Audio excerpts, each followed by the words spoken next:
guys, write it.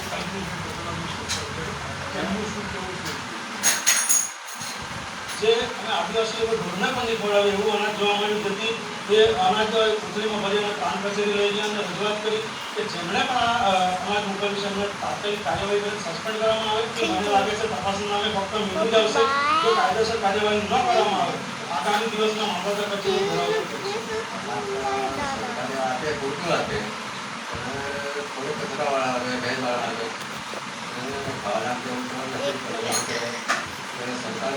एक और minute देख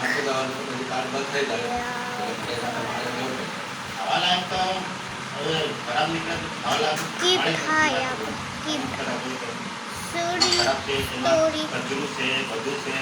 यहाँ पर कीप सब चलेगा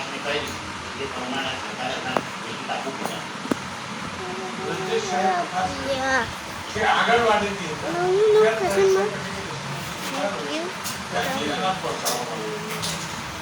નગરદરી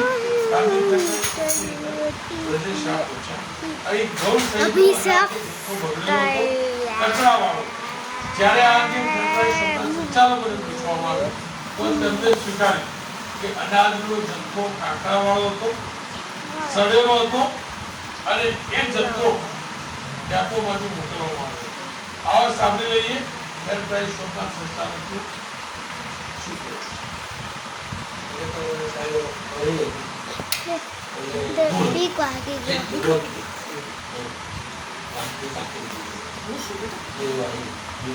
લાગે છે એ જે અનાજ હતો આપવા જેવું તો નહીં અને બાળકો પકડતા બતાવવા જેવું પણ નહીં લાગ્યું.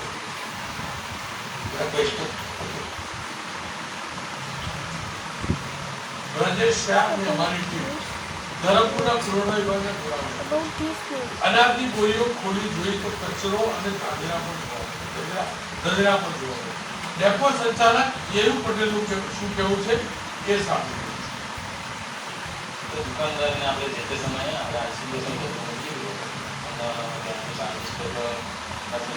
અપાઈ દીધું અને એને મેળવવા માટે પાછું મોકલી દીધું અને એક્સરે ખાલી वेदना कटार आपने क्या है ग्रीन कटार है उसमें पता चल गया कि बारिश में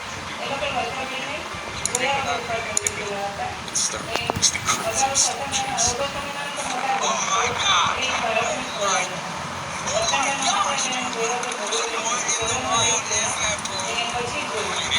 just filing the fuel right there just filing the money but interesting company અનાજનો જથ્થો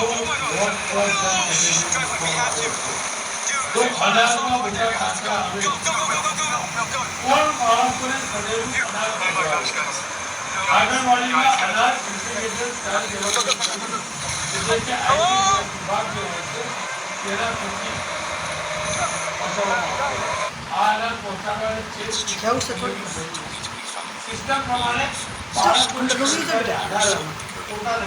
बाहर रखो तो मारी दांत से नहीं बंद कर दी थी दांत बंद हो भले भले भले पास सती जति नो रिवर्ट कर પછી મળશે જ નહીં. નવા સોફા આવશે ત્યાં સુધી અને ડેપો સુધી એસટીએના ડેપો સુધી